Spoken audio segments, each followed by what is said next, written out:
The Book of Psalms, Psalm 32, the blessedness of confessing sin.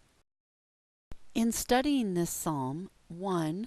Note the connection between this psalm and Psalm 51. 2. Observe the use and possible meaning of the word mashil.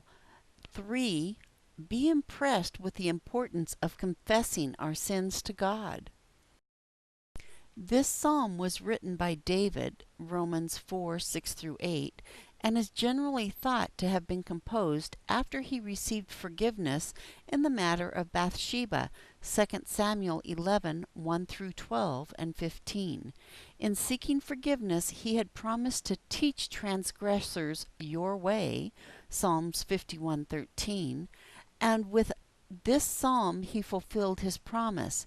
The heading calls the psalm a mashil, possibly meaning a poem of contemplation or meditation. It certainly qualifies as a didactic or instructive psalm. See Psalm 32:8.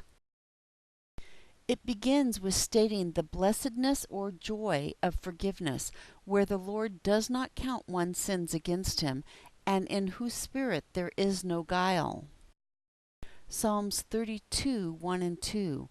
Blessed is he whose disobedience is forgiven, whose sin is covered. Blessed is the man to whom Yahweh doesn't impute iniquity, in whose spirit there is no deceit. What led David to this conclusion was the first curse of remaining silent, in which he experienced both physical and emotional stress. This was partly due to the guilt of sin itself, but David also mentions the chastising hand of the Lord upon him. Psalms 32:3-4. When I kept silent, my bones wasted away through my groaning all day long. For day and night your hand was heavy on me. My strength was sapped in the heat of summer. Selah. Then he confessed his sin to the Lord, and the Lord forgave him. This prompts David to speak well of God as a source of protection, easily found by the godly in time of trouble, who will surround him with songs of deliverance. Psalm 32:5-7. I acknowledged my sin to you. I didn't hide my iniquity. I said, I will confess my transgressions to Yahweh, and you forgave the iniquity of my sin. Selah. For this, let everyone who is godly pray to you in a time when you may be found. Surely when the great waters overflow, they shall not reach him. You are my hiding place. You will preserve me from trouble. You will surround me with songs of deliverance. Selah.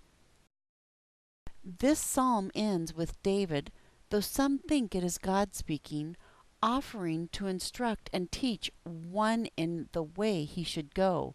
See Psalms 51:13. Psalm 32:8. I will instruct you and teach you in the way which you shall go. I will counsel you with my eye on you. With a caution not to be like a mule or horse which lacks understanding and must be drawn near, David contrasts the sorrow of the wicked with the mercy that will surround him who puts his trust in the Lord.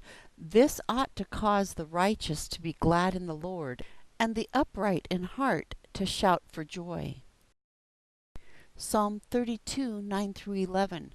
Don't be like the horse or like the mule, which have no understanding, who are controlled by bit and bridle, or else they will not come near to you. Many sorrows shall be to the wicked, but he who trusts in Yahweh, loving kindness shall surround him. Be glad in Yahweh and rejoice your righteousness. Shout for joy, all you who are upright in heart. The Book of Psalms, Psalm 32, the blessedness of confessing sin, the end.